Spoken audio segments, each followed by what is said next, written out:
I gave this topic that we are going to talk about today a couple of weeks after all of the hype of this announcement died off because I wanted to make sure that I was informed on the information at hand, but honestly, I don't think I can hold off anymore. Nintendo, I swear man, only you could try something this sly. Tell me the thought process that went behind re-releasing one of the best games of all time, Ocarina of Time, on the Switch, and then do it literally so half-assed that it's actually worse than the original of the re-release prior to this one. Nintendo, I've stood up for you for so long, but that might be changing after this conversation. Hello, I'm D-Rock with Zelda Theory. I hope you're having an amazing day. So, I'm usually not so pessimistic in my videos, but this is just terrible work by Nintendo. And honestly, this is all coming from a diehard Zelda fan that just keeps getting disappointed by this company. Where do you draw the line? The way Nintendo branded this launch of the classic Nintendo 64 games for the Switch, you would have thought that these games were going to be absolutely flawless. I guess that's what I get for thinking, huh? Anyways, moving on, first thing I really need to address is the price point for this online subscription.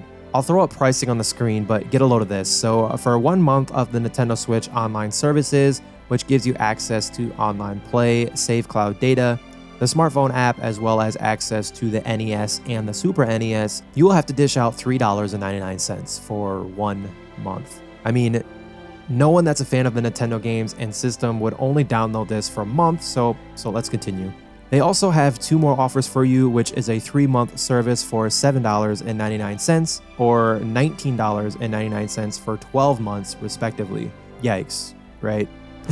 Oh, right, I almost forgot. There is a family plan, which basically allows you and 7 more people to have access for 12 months for $34.99. It's a pretty sweet deal, right? Absolutely not. Now we have the addition of the expansion pass, which gives us the classic Nintendo 64 online, as well as games like Ocarina of Time, Mario Kart 64, as well as Super Mario 64, one of the best classics, right? Classics.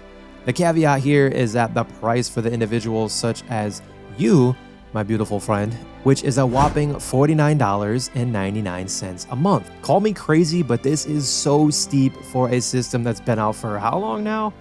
I was born in 92. And this system was released in 96, if I remember correctly, so 26 years now? Something like that.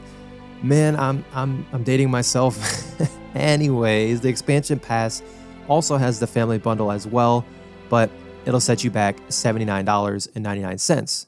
That was traumatic. Trust me, friend, there's a reason why I feel so harshly about these prices, which is what we're going to dive into next. So since this is a Zelda-focused channel, I'd like to focus on the issues that 100% plague Ocarina of Time. I haven't really spent much time with the other games, but I've heard from a lot of my friends that Ocarina of Time is not the only game with insane major issues. I mean, that would definitely help my point, but I digress. So, the issues with Ocarina of Time that I've noticed. Let's get into it. First things first, I do want to apologize on behalf of Nintendo for all of the issues Ocarina of Time has. Trust me when I say this is not how the game is supposed to run. This is not the definitive edition. In fact, it's probably the worst one yet.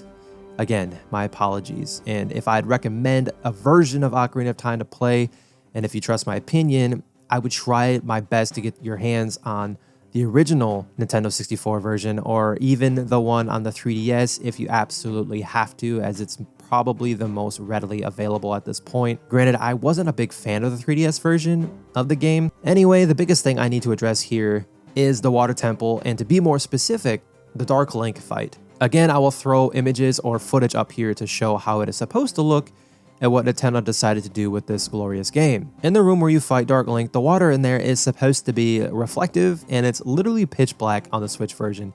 It just looks absolutely terrible. The vibes that I got when I first fought Dark Link were no longer there. It's not just one of those things that you can just look over either, and if you are a fan of Ocarina of Time and the original, you'll totally understand what I mean here. It's just so frustrating.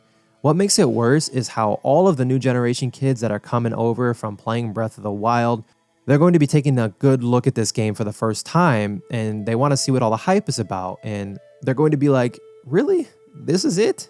No, trust me, it feels like Nintendo wholeheartedly just threw this game out to make some money. I mean, did they even go through the finalization process that game developers usually do, or were they thinking, hey, maybe they won't notice? Guess what, Nintendo? It's noted, and quite honestly, I'm hurt. Now, another glaring issue I found is the input lag. While I'm at it, let's throw the button sensitivity in the ring. That is this release of Ocarina of Time. The input lag is just unbearable. What makes it more nerve-wracking is when you go to aim, like for the hook shot or the slingshot. Oh boy, man, it's just quite possibly the laziest port I have ever seen in my years of being a Nintendo fanboy. One more thing that's worth mentioning when it comes to the button mapping: if you are using any other controller that is not the Nintendo 64 wireless controller that they released alongside this expansion pass thing, you are not able to map C right to a regular button. And from what I found, you only have two options for C right, which is either right on the right stick or a button combo of Z and A, if I remember correctly. I found it extremely odd how this is the route Nintendo went with these button combos, but yet there are plenty of other button combinations that could be mapped way better to give the player a much easier time playing the game, right? Come on. Now there's one more gripe that I have to talk about. It's the fog.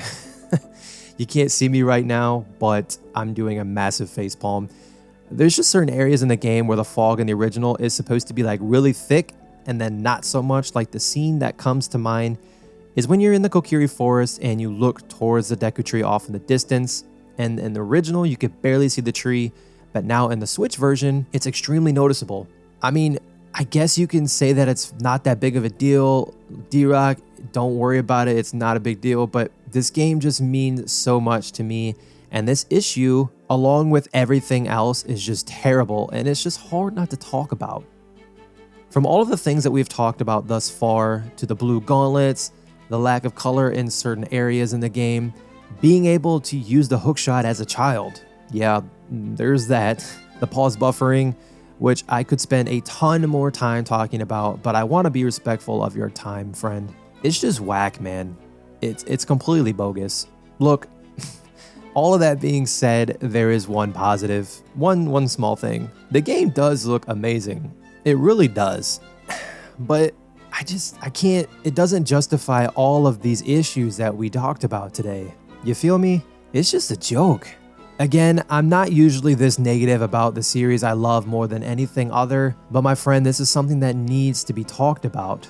From all of this that we've covered today, to not even a hint or a whisper of something for the 35th anniversary of one of your biggest IPs, lately it just feels like Nintendo is slacking all over the board. What are your thoughts on the issues that we talked about? Thank you so much for watching, and if you drop a "we need an HD remake of Ocarina of Time" in the comments below, I will give your comment some love, as then I'll know you made it this far in the video. Also, here's another Zelda video that I think you might enjoy watching next. Don't forget to like the video, subscribe to the channel, and turn notifications on so you don't miss any of my future content. You can also follow me over on Twitter for more frequent updates. Until next time, be the light.